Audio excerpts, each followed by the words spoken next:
The queen of crime নামে খ্যাত Agatha ক্রিস্টির জন্ম 1890 সালে ইংল্যান্ডে। তিনি এ যাবৎকালের গোয়েন্দা ও রহস্য উপন্যাসের সর্বশ্রেষ্ঠ সম্রাজ্ঞী।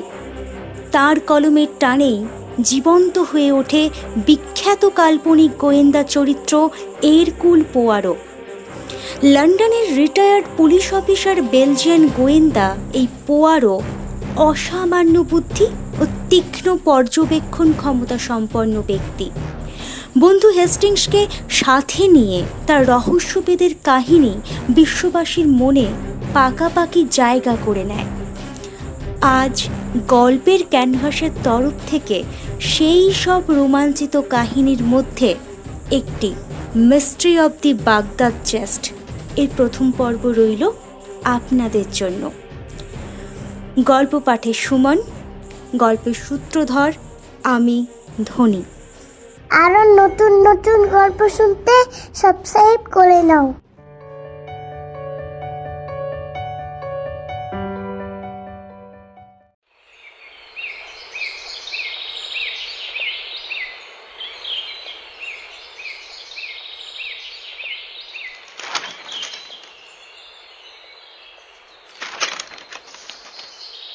খবরের কাগজে একটা বীভৎস সংবাদ পড়ে আমি বেশ উত্তেজিত হয়ে পড়লাম। কাগজটা আমার বিখ্যাত গোয়েন্দা বন্ধু পোয়ারোর দিকে বাড়িয়ে দিয়ে বললাম,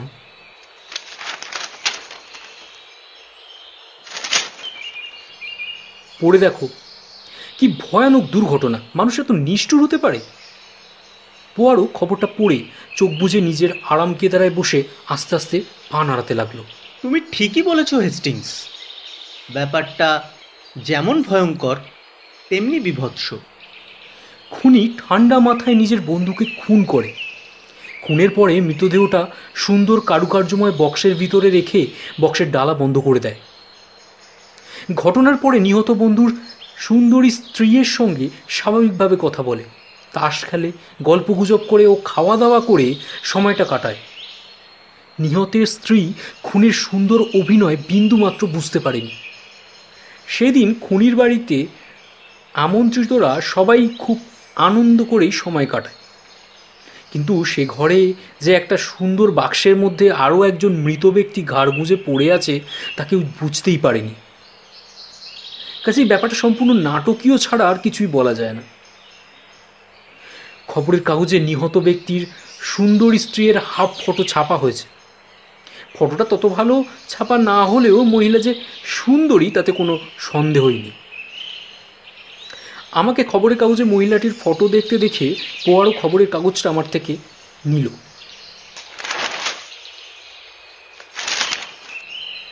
ফটোটা গভীর মনোযোগ দিয়ে দেখে সামান্য হাসতে হাসতে বলল, মহিলাটি প্রকৃতই সুন্দরী। যুগ যুগ ধরে সৃষ্টিকর্তা এদের পৃথিবীতে পাঠায় পুরুষদের মন জয় করবার জন্য। অবশ্য আমার এত বয়স হলো, তবুও আমি এখনো পর্যন্ত ওই পাঠশালায় পড়িনি। আমি হাসতে হাসতে বললাম, পোয়ারো, ঈশপের দ্রাক্ষা ফল টক গল্পটা আমার মনে পড়ে যাচ্ছে। কথাটা শুনে পোয়ারো হাসলো, কিন্তু কোনো মন্তব্য করল না। 10ই মার্চ মেজর রিচ তার জন্মদিনের পার্টিতে অন্যান্য বন্ধুদের সঙ্গে মিস্টার ও মিসেস কার্টারকে ডিনারে আমন্ত্রণ করেন। সেদিন বিকালে মিস্টার কার্টার আর তার একজন বিশিষ্ট বন্ধু ডক্টর এডগারের সঙ্গে বারে মদ্যপান করতে যান। সে সময় মিস্টার কার্টার ডক্টর এডগারকে বলেন যে তিনি ব্যবসা সংক্রান্ত ব্যাপারে কয়েকদিনের জন্য স্কটল্যান্ড যাবেন, কাজেই আজকে মেজর রিচের পার্টিতে তার পক্ষে যাওয়া সম্ভব হবে না।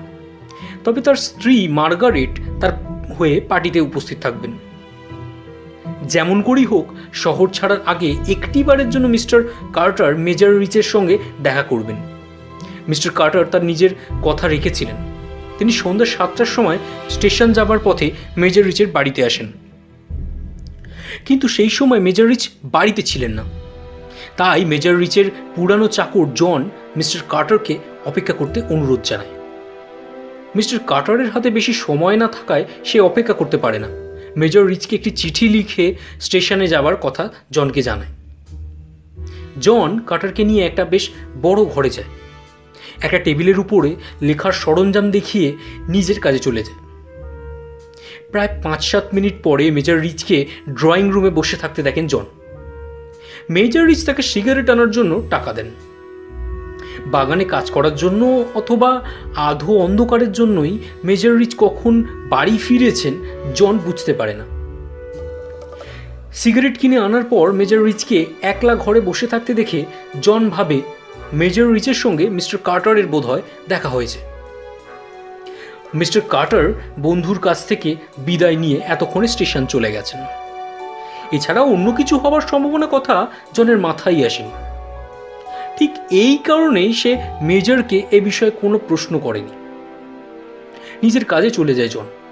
একটু পরেই নিমন্ত্রিত অতিথিরা আসতে শুরু করেন।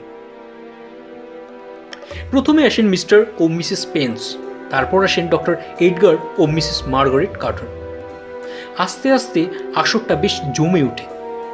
তাস খেলা, হাসি ঠাট্টা ও পানাহারে আসর বেশ জমজমাট হয়।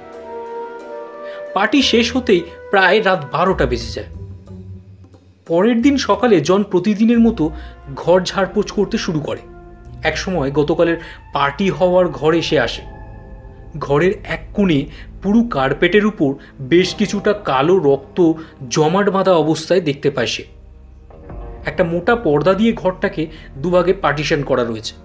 পর্দার ওপাশে বড় সাইজের রেডিওগ্রামের ক্যাবিনেট।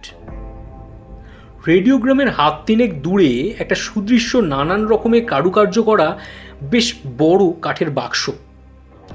এই বাক্সে কিছু রাখা হতো না, শুধুমাত্র সৌন্দর্যের জন্যই এটা ঘরের এক কোণে পর্দার পিছনে থাকত। জন লক্ষ্য করে কালো বক্সের কোণ থেকে রক্ত বেরোচ্ছে। খুবই সাবধানে বাক্সের উপরকার ডালা খুলে সঙ্গে সঙ্গে চমকে উঠে জন। আতঙ্কে তার প্রায় দম বন্ধ হয়ে যায়, হাত পা কাঁপতে শুরু করে। একটা শক্ত সবল লোককে ঘাড় গুজে বাক্সের মধ্যে মৃত অবস্থায় দেখে জন। তাকে খুন করা হয়েছে। তারই রক্ত বাক্সের ভিতর থেকে চুইয়ে চুইয়ে কার্পেটের উপরে এসেছে। এই অবস্থায় জন কি করবে কিছুই ভেবে পায় না। সে দিশেহারা হয়ে ওঠে। সে সময় মেজর রিচও বাড়িতে ছিলেন না, তাই নিরুপায় হয়ে পুলিশকে টেলিফোন করে। জনের কাছ থেকে টেলিফোন পাওয়ার সঙ্গে সঙ্গে পুলিশ মেজর রিচের বাড়িতে আসে। মৃতদেহটা যে মিস্টার কার্টারের তা শনাক্ত করে জন। পুলিশ মেজর রিচকেই মিস্টার কার্টারের খুনের অপরাধে গ্রেপ্তার করে। মেজর রিচ প্রতিবাদ করে বলে সে এই হত্যাকাণ্ডের ব্যাপারে কিছুই জানে না, এমনকি মিস্টার কার্টার যে গতকাল তার বাড়িতে এসেছিল তাও জানে না সে। এরপর খবরের কাগজওয়ালারা পরিষ্কার করে মন্তব্য করে যে মিসেস মার্গারেট কার্টারের সঙ্গে মেজর রিচের অবৈধ সম্পর্ক ছিল। তাই পথের কাঁটা সরিয়ে দেওয়ার জন্যই মেজর রিচ এই পরিকল্পনা করেছে। এই ঘটনার দিন 4-5 পর আমাদের যদি লেডি চ্যাটরিনের বাড়িতে ডিনারের পার্টিতে আমন্ত্রণ না থাকতো তাহলে হয়তো সকলেই কাগজওয়ালাদের মন্তব্যই বিশ্বাস করে নিত। মেজর রিচও বোধ হয় সেভাবেই শাস্তি পেত। আমি আর পোয়ারো 15ই মার্চ লেডি চ্যাটরিনের বাড়িতে ডিনার পার্টিতে যাই। লেডি চ্যাটরিন আমাদের দুজনেরই ঘনিষ্ঠ বান্ধবী। অন্যান্য জায়গায় কোনো রকমে মানিয়ে নিলেও এই জাতীয় অনুষ্ঠানে পোয়ারোর সঙ্গে যেতে আমার খুব অস্বস্তি লাগে। কেননা পোয়ারো এমন ভাব দেখায় যেন তার মতো বুদ্ধিমান ও চতুর ব্যক্তি এই পৃথিবীতে বোধহয় আর কেউ নেই। এমনকি নিজেই নিজের প্রশংসা করতে ছাড়ে না। এ বিষয়ে ওকে কিছু বললে সে রেগে ওঠে, বলে, আমি অন্যায় কোথায় বললাম? এটা তো ঠিক যে বর্তমানে আমি পৃথিবীর মধ্যে একমাত্র বিখ্যাত গোয়েন্দা। কাজে এ কথা 10 জনের সামনে আমি বললেই যত দোষ হয়। তাছাড়া লেডি চ্যাটরিন ও পোয়ারোর অন্ধভক্ত। লেডি চ্যাটরিনের বৈঠকখানায় আমন্ত্রিতরা সকলেই বসে গল্পগুজব করছে। পোয়ারো একটা পিগনিচ কুকুরের হারানো সূত্র ধরে কি করে একটা বিরাট চোরের দলকে হাতে নাতে ধরে ফেলেছিল সে কথা বেশ গর্বের সঙ্গে বলে যাচ্ছিল। তার কথা শুনে অনেকেই প্রশংসা করলেন। পোয়ারোও নিজের প্রশংসা শুনে গর্বিত হয়ে উঠল। এরপর সকলে পরামর্শ মতো আমরা তাস খেলা শুরু করলাম। এমন সময় লেডি চ্যাটরিন বেশ কায়দা করে পোয়ারোকে ড্রয়িং রুমের বাইরে বের করে নিয়ে আসে। অগত্যা আমাকেও পোয়ারোর পথ অনুসরণ করতে হয়। লেডি চ্যাটরিন পোয়ারোকে একটু আড়ালে ডেকে তার কানের কাছে মুখ নিয়ে গিয়ে ফিসফিস করে বলে, আমার এক ঘনিষ্ঠ বান্ধবী খুবই বিপদে পড়েছে, আপনার সাহায্য তার বিশেষ প্রয়োজন। আমার সেই বান্ধবীকে নিশ্চয় প্রত্যাখ্যান করবেন না, প্লিজ। তিনি কোথায় আছেন? দোতলায় আমার ঘরে তাকে বসিয়ে রেখেছি। আপনি যদি দয়া করে দোতলায় আমার সেই ঘরে তার সঙ্গে দেখা করেন তবে খুবই উপকার হবে। পোয়ারো লেডি চ্যাটরিনের প্রস্তাবে রাজি হয়। সে লেডি চ্যাটরিনের পিছনে পিছনে বাড়ির দোতলায় যায়। অগত্যা আমিও তাকে অনুসরণ করি। লেডি চ্যাটরিন একটা ঘরে ভেজানো দরজার সামনে এসে দাঁড়ায়।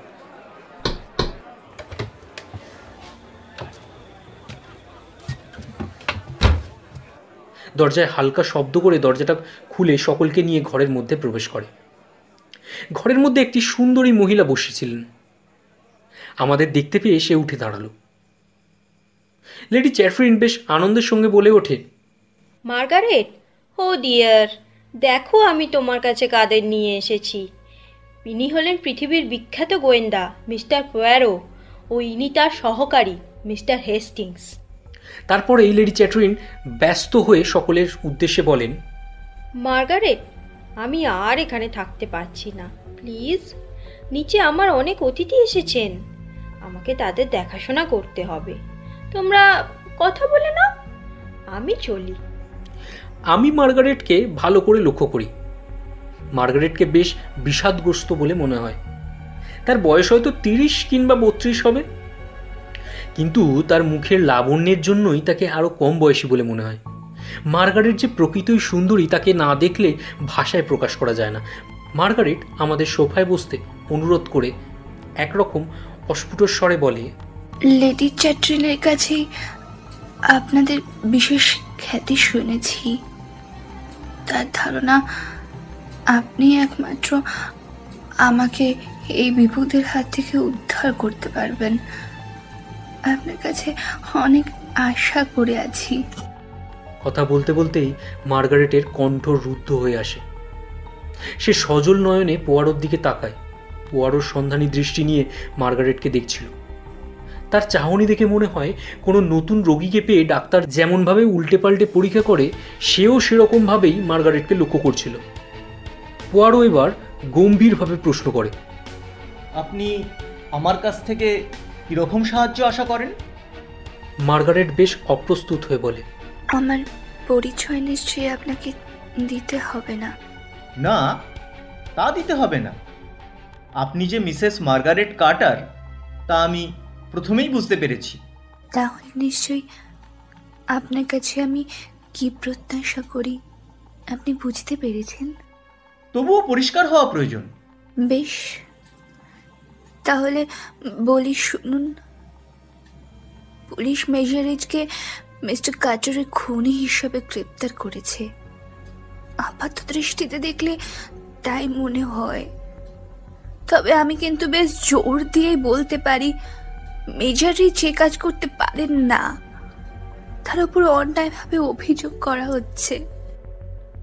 আপনার কথা তো শুনলাম, এখন বলুন তো মেজর রিচ কি কারণের জন্য আপনার স্বামী মিস্টার কার্টারকে খুন করতে পারেন না? উত্তেজনায় তার মুখখানা লাল হয়ে ওঠে। মার্গারেট একটু অপ্রস্তুত হয়ে আস্তে আস্তে বলে, মেজর রিচকে আমি এত ভালোভাবে চিনি যে তার পক্ষে একেবারেই এ কাজ করা সম্ভব নয়। তাহলে আপনি বলতে চাইছেন যে আপনি মেজর রিচকে খুব ভালো করে চেনেন? পোয়ারোর কথায় মার্গারেট আমতা আমতা করে বলে, মানে লোকে তো তাই বলে। আপনি অযথা উত্তেজিত হচ্ছেন ম্যাডাম। আপনি হয়তো ভালো করেই জানেন যে এই পৃথিবীতে 3 শ্রেণীর মানুষের কাছে সত্য কথা বলা প্রয়োজন। প্রথমত, মৃত্যুর সময় ধর্মযাজকের কাছে। দ্বিতীয়ত, আপনি যে দোকানে কেশচর্চা করেন সেখানকার হেয়ার ড্রেসারের কাছে। আর সবশেষ হলো ভাড়াটে গোয়েন্দার কাছে। তবে এখানে প্রশ্ন হচ্ছে, আপনি যদি শেষ সম্প্রদায়ের ওপর বিশ্বাস রাখতে পারেন তবেই বলবেন। পোয়ারোর জন্যই হয়তো মার্গারেটের মনে দ্বিধাদ্বন্দ্বের ঝড় ওঠে। সে প্রায় বেসামাল হবার উপক্রম হয়। অতি কষ্টে নিজেকে সংযত করে মার্গারেট বলে, হ্যাঁ, আমি আপনাকে সম্পূর্ণ বিশ্বাস করি। তাহলে এইবার আপনার বলতে কোনো অসুবিধা নেই যে মেজর রিচের সঙ্গে আপনার ঘনিষ্ঠতা কতখানি? 2 বছর আগে যখন প্রথম মেজর রিচের সাথে আমার পরিচয় হয়, তখন থেকে আমি তাকে মনে প্রাণে পছন্দ করতে শুরু করি। তার সঙ্গে সবসময় ঘনিষ্ঠ হবার জন্য মন চাইতো। কিন্তু দুঃখের কথা, কোনোদিনই মেজর রিচের কাছ থেকে এ জাতীয় কোনো আভাস পাইনি। ফলে ব্যাপারটা একতরফাই রয়ে যায়। মাত্র কিছুদিন আগেই আমার মনে হয় মেজর রিচও আমাকে পছন্দ করতে শুরু করেন। তবে মুখ ফুটে এ জাতীয় কোনো কথাই তিনি আজ পর্যন্ত আমায় বলেননি। পোয়ারো মার্গারেটের কথায় স্বস্তির নিঃশ্বাস ফেলে, বলে, আপনাকে অনেক অনেক ধন্যবাদ ম্যাডাম। আপনার বক্তব্য আমার অনেক পরিশ্রম কমিয়ে দেবে। এইবার একটু ভালো করে চিন্তা করে বলুন তো ম্যাডাম, আপনার স্বামী অর্থাৎ মিস্টার কার্টার কি ব্যাপারটা সন্দেহের চোখে দেখতেন? এই ব্যাপারে সঠিকভাবে আপনাকে কিছু বলতে পারবো না। তবে বিগত কয়েক মাস তিনি আমার সঙ্গে একটু অদ্ভুত রকম ব্যবহার করতেন। কেমন যেন সবসময় তিনি আমাকে চোখে চোখে রাখতেন। আচ্ছা, সত্যি করে বলুন তো ম্যাডাম, আপনি কি সত্যি আপনার স্বামীকে মন প্রাণ দিয়ে ভালোবাসতেন? আগে না। দেখুন ম্যাডাম, সাক্ষ্য প্রমাণ ইত্যাদিতে মেজর রিচকে হত্যাকারী ছাড়া আর কিছুই চিন্তা করা যায় না। তবে প্রশ্ন হচ্ছে, এর ভিতর আপনি কি মেজর রিচকে বাঁচবার মতো কোনো সুযোগের সন্ধান পেয়েছেন? না। আপনার স্বামী যে বাইরে যাবেন সেটা আপনি কখন জানতে পারেন? অন্যান্য দিনের চাইতে আধ ঘন্টা আগেই তিনি সেদিন বাড়িতে ফেরেন। বলেন অন্যান্য বারের মতোই কাজের জন্য এবারও 2-4 দিনের জন্য বাইরে যাবেন। তাই আমি এই বিষয়ে বিশেষ চিন্তা করিনি। সেই আমার সঙ্গে মিস্টার কার্টারের শেষ দেখা। এবার মেজর রিচ সম্বন্ধে কিছু জানা যাক। সেদিনের পার্টিতে মেজর রিচের আচার ব্যবহারের মধ্যে কোনো পার্থক্য লক্ষ্য করেছিলেন? সেরকম তো কোনো কিছুই নজরে পড়েনি। তবে সেদিন মিস্টার রিচ একটু অন্যমনস্কই ছিলেন। তিনি আমার সঙ্গে আগের মতো মন খুলে কথা বলেননি। তবে অন্যান্য আমন্ত্রিতদের সাথে বেশ স্বাভাবিকভাবে কথাবার্তা বলছিলেন। যদিও মেজর রিচ অন্যমনস্ক ছিলেন, তবু আমি বেশ জোর দিয়ে বলতে পারি উনি কিছুতেই মিস্টার কার্টারের খুনি নন। সেদিন পার্টিতে এমন কোনো অস্বাভাবিক ঘটনা আপনার চোখে পড়েছে যাকে কোনোভাবেই স্বাভাবিক বলা যায় না? না, সেরকম কোনো কিছুই নজরে পড়েনি। আপনি কি সেই কারুকার্য করা কাঠের বাক্সটা সেদিন দেখেছিলেন? পোয়ারোর কথায় মার্গারেটের মুখে আতঙ্কের ছাপ ফুটে ওঠে। অল্প সময়ের জন্যই কিছুই বলতে পারে না সে। তারপর মার্গারেট নিজেকে সংযত করে পোয়ারোর চোখে চোখ রেখে বলে, মিস্টার কার্টারের মৃত্যুর আগে আমি অপয়া বাক্সটাকে আগে দেখেছি বলে মনে হয় না, কেননা ওটা পর্দার আড়ালেই ছিল। তবে মিস্টার রিচের রেডিওগ্রাম ওই বাক্সের পাশেই ছিল। সেদিন যতক্ষণ আমরা মিস্টার রিচের বাড়িতে ছিলাম ততক্ষণই আমরা গান শুনেছি। মাঝে মাঝে ডক্টর এডগার পর্দার ভিতরে রেকর্ড বদলাতে যাচ্ছিলেন। বাকিরা সকলে তখন তাস খেলায় ব্যস্ত ছিল। সে তাস খেলায় কে কোন পক্ষে ছিলেন? শেষ পর্যন্ত কারা জিতল? একদিকে মিস্টার রিচ ও মিসেস স্পেন্স, আর একদিকে আমি ও মিস্টার স্পেন্স ছিলাম। সেদিন আমাদের ভাগ্য মোটেই ভালো ছিল না। ওরা অনেক ব্যবধানে জিতল। আমরা দুজনে 35 সিলিং হারাই। আপনাদের পার্টি কখন ভাঙলো? প্রায় 12টা হবে। আমরা সকলেই একসঙ্গে মিস্টার রিচের কাছ থেকে বিদায় নিই। পোয়ারো অল্প সময় চিন্তা করে তারপর বলে, বর্তমানে আপনার কথা আমি মেনে নিলাম, কিন্তু অতীতের ব্যাপারটা কি হবে? মার্গারেট চমকে ওঠে। তার মুখখানা সিঁদুরের মতো লাল হয়ে ওঠে। কিছুটা লজ্জা পেয়েই মার্গারেট বলে, আপনি কি অতীতের সেই যুবকটির কথা বলছেন, যে আমাকে কাছে না পেয়ে আত্মহত্যা করে? ঠিক তা নয় মিসেস কার্টার। আপনি কি তাহলে ইটালিয়ান যুবকদের দ্বন্দ্বের কথা বলছেন? আচ্ছা, আপনি বলুন তো, এতে আমার দোষ কোথায়? তবে ঈশ্বরের অশেষ করুণা, দুজন কেউই তেমন গুরুতর আহত হয়নি। পোয়ারো আর কোনো কথা না বলেই নিজের আসন থেকে উঠে দাঁড়ায়। মৃদু হেসে বলে, সে যাই করুক না কেন, আমি কিন্তু আপনার জন্য কারোর সঙ্গে দ্বন্দ্বযুদ্ধ করতে পারবো না। তবে আপনার অনুরোধ আমি গ্রহণ করলাম। মিস্টার কার্টারের মৃত্যু রহস্য আমি উদ্ঘাটন করবই।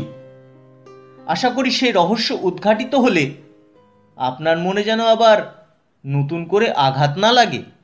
পরদিন বেলা 10টার সময় ডক্টর এডগারের সঙ্গে সাক্ষাতের সময় রেখেছিলেন পোয়ারো। পরের দিন নির্দিষ্ট সময়ে আমরা ডক্টর এডগারের বাড়ি যাই। ডক্টর এডগার বেশ হাসি খুশি প্রকৃতির লোক। বয়স প্রায় 40-এর উপর। এখনও সে বিয়ে করেনি। সে পোয়ারোর প্রত্যেকটি প্রশ্নের উত্তর বেশ আগ্রহের সঙ্গে দেয়। আচ্ছা ডক্টর এডগার, মিস্টার কার্টার ও মেজর রিচের সঙ্গে আপনার বন্ধুত্ব কতদিনের? তা বহুদিনের হবে। খবরের কাগজে যে মন্তব্য করা হয়েছে সে বিষয়ে আপনার মতামত কি? আপাত দৃষ্টিতে দেখলে ব্যাপারটা সেরকমই মনে হয়।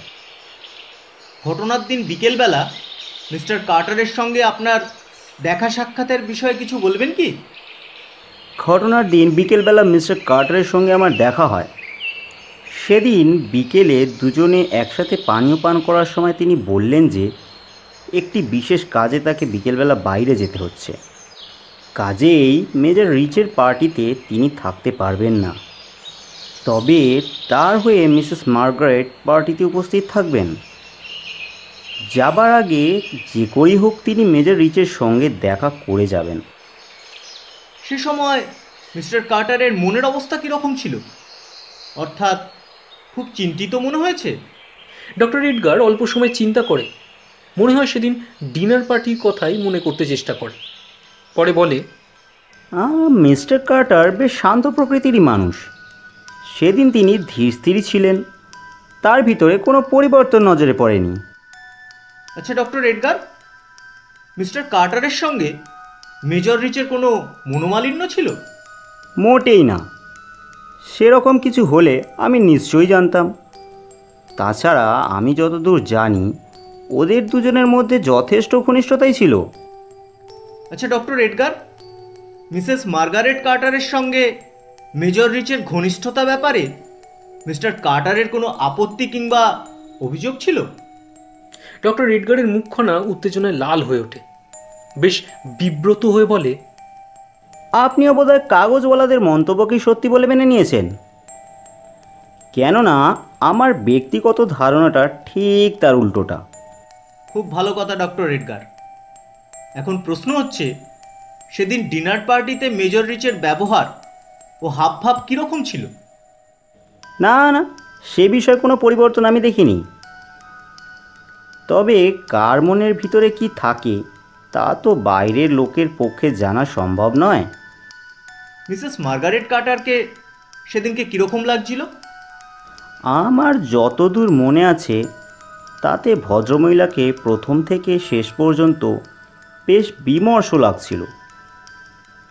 আসলে ভদ্রমহিলা খুবই আমোদে, হাসি ঠাট্টা করে আসর বেশ জমিয়ে রাখতে পারেন। কিন্তু সেদিন তিনি সব সময় চুপচাপ ছিলেন। দেখে যেন মনে হচ্ছিল তিনি কোনো দুশ্চিন্তায় আছেন। আচ্ছা ডক্টর এডগার, সেদিন ডিনার পার্টিতে প্রথম কে গিয়েছিলেন? আমার মনে হয় মিস্টার অ্যান্ড মিসেস পেন্স প্রথমে গিয়েছিলেন। আমি মিসেস মার্গারেট কার্টারকে আনার জন্য ওর বাড়িতে গিয়েছিলাম। বাড়িতে গিয়ে শুনলাম তিনি কিছুক্ষণ আগেই মেজর রিচের ডিনার পার্টিতে যোগ দিতে বেরিয়ে গেছেন। তারপর আমি সোজা মেজর রিচের বাড়িতে যাই। আমার পৌঁছানোর অল্প কিছু সময় পরে মিসেস মার্গারেট কার্টার মেজরের বাড়িতে আসেন। আপনি সেদিন ডিনার পার্টিতে কীরকমভাবে সময় কাটান? কেন? তাস খেলে, গল্প গুজব করে আর মেজর রিচের সুন্দর সুন্দর রেকর্ডের গান শুনে বেশ আনন্দের সঙ্গে কাটাই। পোয়ারো একটু বেশ চিন্তিত হয়। আমি ঠিক বুঝতে পারছি না ডক্টর এডগার, আপনারা তো 5 জন মেজর রিচের ডিনার পার্টিতে উপস্থিত ছিলেন, তাই না? আজ্ঞে হ্যাঁ। আপনারা নিশ্চয়ই ব্রিজ খেলছিলেন? ঠিক তাই। তাহলে তো নিশ্চয়ই মাঝে মাঝে আপনারা পার্টনার বদল করেছেন। আপনার অনুমান ঠিক না মিস্টার পোয়ারো, কেননা আমি বাদে ওখানে সকলেই ব্রিজ খেলায় ওস্তাদ। আমি হলাম শিক্ষানবিশ, কাজেই ওরা তাস খেলছিল, আমি ওদের পাশে বসে তাস খেলা দেখছিলাম। তাছাড়া গান শেষ হলে রেডিওগ্রামের রেকর্ড পাল্টে দিচ্ছিলাম। ও দায়িত্বটা সকলেই আমার ওপরেই দিয়েছিলেন। খুব ভালো। এবার নিশ্চয়ই আপনি বেশ ভালো করে বলতে পারবেন যে আপনাদের সেই পার্টি রাত কটার সময় শেষ হয়েছিল? আমরা সকলেই যখন মেজর রিচের কাছ থেকে বিদায় নিই তখন প্রায় রাত 12টা বেজে 2-4 মিনিট হয়েছিল। আপনারা কি সকলে একই সঙ্গে মেজর রিচের বাড়ি থেকে বেরিয়েছিলেন? ঠিক তাই। আমরা প্রথমে বেরিয়ে মিস্টার ও মিসেস স্পেন্সকে ট্যাক্সি ধরিয়ে দিই। তারপর মিসেস মার্গারেট কার্টারকে আমার গাড়ি করে তার বাড়ি পর্যন্ত পৌঁছে দিয়ে আমি বাড়ি ফিরি। এরপর আমরা ডক্টর এডগারকে ধন্যবাদ জানিয়ে তার কাছ থেকে বিদায় নিই। পরে মিস্টার ও মিসেস স্পেন্সের বাড়ি যাই। মিস্টার স্পেন্স অফিসে বেরিয়ে যাওয়ার জন্যই তার সঙ্গে আমাদের দেখা হয় না। তবে মিসেস স্পেন্স আমাদের অভ্যর্থনা করে ড্রয়িং রুমে বসায়। মিসেস স্পেন্সের বয়স 32 থেকে 35-এর মধ্যে হবে। দেখতে তেমন একটা আহামরি কিছু নয়, তবে বক বক করতে বেশ পারদর্শী। মিস্টার কার্টারের মৃত্যুর ব্যাপারে আমরা তদন্ত করছি জেনে বেশ আনন্দিত হয়। আমাদের প্রশ্ন করবার আগেই সে এমন বক বক শুরু করে যে আমরা অতিষ্ঠ হয়ে উঠি। তার বক বক থেকে নতুন কোনো সূত্র পাওয়া যায় না। তার বক্তব্য যেন ডক্টর এডগারের বিবৃতি অনুলিপি বলে মনে হয়। একরকম বিরক্ত হয়েই আমরা মিসেস স্পেন্সের কাছ থেকে বিদায় নিই। এরপর আমরা মেজর রিচের বাড়ি যাই। অবশ্য সকালে বন্ধু ইন্সপেক্টর জ্যাপকে মেজর রিচের বাড়িতে যাওয়ার কথা জানিয়ে রেখেছিল পোয়ারো। আমাদের দেখে অভ্যর্থনা করে যে ঘরের ডিনার পার্টি হয়েছিল সেই ঘরে নিয়ে যায় জন। ঘরের একদিকে কিছুটা জায়গা পর্দা দিয়ে আড়াল করে রাখার হয়েছিল। জনকে জেরা করে যা জানা যায় তা খবরের কাগজ থেকে আগেই আমরা সংগ্রহ করেছিলাম। অর্থাৎ মিস্টার কার্টার সন্ধ্যের মুখে মুখে মেজর রিচের সঙ্গে দেখা করতে আসেন। মেজর রিচ তখন বাড়িতে না থাকায় মিস্টার কার্টার মেজর রিচকে একটি চিঠি লিখে যেতে চান। জন তখন মিস্টার কার্টারকে মেজর রিচের লেখাপড়ার টেবিলে বসিয়ে চিঠি অনুরোধ জানায়। তারপরে এই জন নিজের কাজে চলে যায়। প্রায় মিনিট 10 পর মেজর রিচের ডাকে জন পার্টির ঘরে আসে। মেজর রিচকে একলা নিজের চেয়ারে বসে থাকতে দেখে জন। ভাবে সন্ধ্যার অন্ধকারের জন্যই সে মেজর রিচের আশাটা লক্ষ্য করেনি। মেজর রিচ জনকে 1 প্যাকেট সিগারেট আনার জন্য পয়সা দেয়। মিনিট 5-এর মধ্যে জন সিগারেট নিয়ে আসে। তখনও মেজর রিচকে একলা ঘরে বসে থাকতে দেখে। ভাবে মিস্টার কার্টারের সঙ্গে মেজর রিচের নিশ্চয়ই দেখা হয়েছে, তাই মিস্টার কার্টারের বিষয়ে কোনো উৎসাহ দেখায় না। এবার পোয়ারো জনকে প্রশ্ন করে, আচ্ছা জন, ঘটনার দিন মেজর রিচের চলাফেরার মধ্যে কোনো পার্থক্য লক্ষ্য করেছো? না স্যার, অন্যান্য দিনের মতো স্বাভাবিকই ছিল। উত্তেজনার কোনো লক্ষণই তার মধ্যে দেখিনি। আমন্ত্রিতদের মধ্যে মিস্টার ও মিসেস স্পেন্স প্রথমে আসেন, একটু পরেই আসেন ডক্টর এডগার, সবশেষে উপস্থিত হন মিসেস মার্গারেট কার্টার। তুমি কি করে এত জোর দিয়ে বলছো যে মেজর রিচের সঙ্গে মিস্টার কার্টারের দেখা হয়েছিল? তাছাড়া এমনও তো হতে পারে মিস্টার কার্টার মেজর রিচের আসার আগেই সকলের অলক্ষ্যে বাড়ি থেকে চলে গিয়েছিল। আমার জোর দিয়ে বলার কারণ হলো মিস্টার কার্টার যদি মেজর রিচের আসার আগে চলে যেতেন তাহলে নিশ্চয়ই তিনি আমাকে বলে যেতেন। এর আগে কোনো দিনের ব্যতিক্রম হয়নি। তারপর এই জনকে পোয়ারো পরের দিনের ঘটনার কথা বলতে বলে। জনও আগের মতো উত্তর দেয়। পার্টি হওয়ার ঘরটা ভালো করে লক্ষ্য করে পোয়ারো। তারপরেই বড় পর্দার ওপারে রেডিওগ্রামের পাশে সুন্দর কারুকার্য করা বাগদাদ থেকে মেজর রিচের অনেক পয়সা খরচ করে আনা কাঠের বক্সের কাছে আসে। বাক্সটা ঘরের দেওয়াল ঘেঁষে থাকতো। বড় খুব মনোযোগ দিয়ে বাক্সটা দেখে। তারপর এই বাক্সের ডালা খুলে বাক্সের ভিতরটা দেখে। যদিও বাক্সের ভিতরটা ঘষে মেজে পরিষ্কার করা হয়েছে, তবুও বাক্সের ভিতরের এদিক ওদিক কিছুটা রক্তের দাগ এখনো পর্যন্ত রয়েছে। পোয়ারো বাক্সের ভিতরটা খুব ভালো করে পরীক্ষা করতে থাকে। আমার কিন্তু মিস্টার কার্টারের হত্যাকাণ্ডের কথা চিন্তা করে গা শিউরে ওঠে। এই সময় পোয়ারো প্রায় চেঁচিয়ে উঠে বাক্সের দেওয়ালের দিকে আঙুল তুলে বলে, ওগুলো কি? ওই ফুটোগুলো তো নতুন করে হয়েছে বলে মনে হচ্ছে। পোয়ারোর চিৎকারে আমি ও জন বক্সের ভিতরের গর্তগুলো দেখি। বক্সের মধ্যে স্ক্রু ড্রাইভার দিয়ে 3-4টে বেশ বড় বড় গর্ত কে যেন করেছে। জন বাক্সের ভেতরকার গর্তগুলো দেখে অবাক হয়ে যায়। সে বলে, গর্তগুলো দেয়ালের দিকে থাকার জন্যেই হয়তো কখনো আমার চোখে পড়েনি স্যার। জনের কথায় কোনো গুরুত্ব দেয় না পোয়ারো।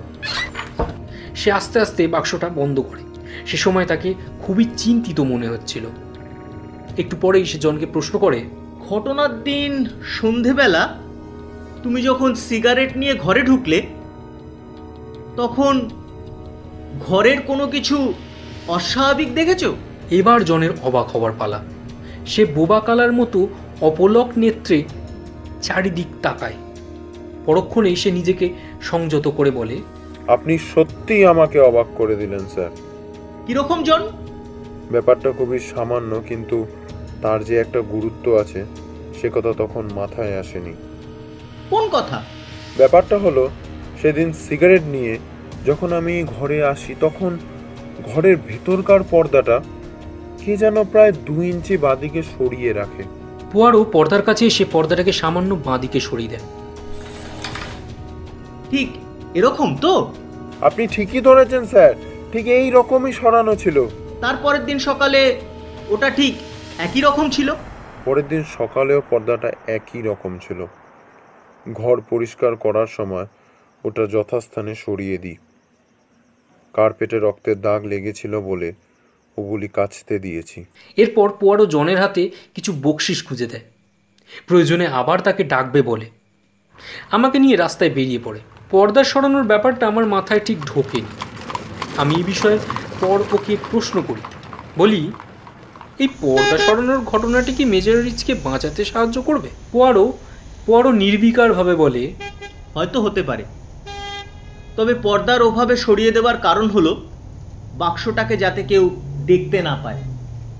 বাক্স থেকে রক্ত গড়িয়ে পড়লেও কারো চোখে পড়বে না। তবে জনের কথা ভেবে আমি বেশ চিন্তিত হয়ে পড়ছি। জন আবার কি করল? প্রশ্ন করি। দেখো, প্রথম থেকেই নিশ্চয়ই লক্ষ্য করেছো হেস্টিংস, জন বেশ চটপটে ও চালাক চতুর। কাজেই বাক্সের ভেতরে মৃতদেহ রাখলে তা যে জনের নজরে পড়বে এ কথা সকলেই স্বীকার করবে। আমি মাথা নেড়ে পোয়ারোর বক্তব্যকে সমর্থন করি। তাহলে একবার চিন্তা করো, মেজর রিচ যদি সত্যি মিস্টার কার্টারকে বিকেলবেলা খুন করে বাক্সের ভেতরে ঢুকিয়ে রাখে, তাতে অবাক হওয়ার কিছু নেই। কেননা তার একটু পরেই নিমন্ত্রিতদের আসার কথা ছিল। কিন্তু পার্টি শেষ হয়ে গেলে মিস্টার কার্টারের মৃতদেহটা অন্য কোথাও পাচার করবার যথেষ্টই সময় পেয়েছিল মেজর রিচ। কিন্তু সে তা করেনি কেন? কেননা এটাই তো স্বাভাবিক। তাছাড়া আরও একটা কথা আমার মনে হচ্ছে পোয়ারো। বেশ, বলো। সকলের কথায় ডক্টর এডগার বাক্সের পাশে রেডিওগ্রামের রেকর্ড পাল্টে দিচ্ছিলেন, তাই না? ঠিক তাই। তাহলে ডক্টর এডগার নিশ্চয়ই বাক্সের ভিতর থেকে চুইয়ে পড়া রক্ত দেখেছিলেন। তা নাও হতে পারে, কেননা পর্দার ছায়া ও জায়গাটার উপর পড়েছিল। কথা বলতে বলতে পোয়ারোর চোখ মুখ জলজল করে ওঠে। বলে, আস্তে আস্তে অনেক কিছুই আমার কাছে পরিষ্কার হয়ে যাচ্ছে। আমি অবাক হয়ে বলি, কীরকম? পোয়ারো যেন আমার কথা শোনেই না। সে বলে, আমাদের পরবর্তী গন্তব্য স্থান হলো ডক্টর ইভান্সের কাছে যাওয়া। ডক্টর ইভান্সই সরকারিভাবে মিস্টার কার্টারের মৃতদেহের পোস্টমর্টম করেছিল।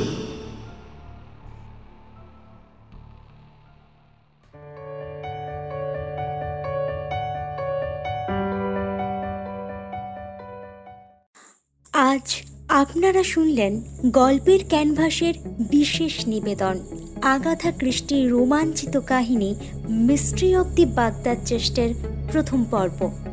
গল্পের কথক সুমন, গল্পের সূত্রধার ধনী, পোয়ারোর ভূমিকায় Shubhankar, Hastings Suman, Mrs Margaret Carter Payel, doctor Edgar Narayan, John Saswata, lady চ্যাটারিন সোমা, পোস্টার ও সাউন্ড মিক্সিংয়ে সৌমেন, সঙ্গীতা ও অনিশ। গল্পের ক্যানভাসের এই উদ্যোগে বিশেষভাবে আমাদের পাশে থাকার জন্য অসংখ্য ধন্যবাদ মানসী সরকার, নিবেদিতা হালদার ও শুভাঞ্জন দাসকে। আশা করি গল্পটি সকলের খুব ভালো লেগেছে। এরকম আরও গল্প শুনতে আমাদের চ্যানেলটিকে সাবস্ক্রাইব করে নিন এক্ষুনি। গল্প শুনে ভালো লাগলে লাইক, কমেন্টে ও শেয়ার করে আমাদের উৎসাহিত করুন। খুশির খবর, এখন আমরা ফেসবুকেও।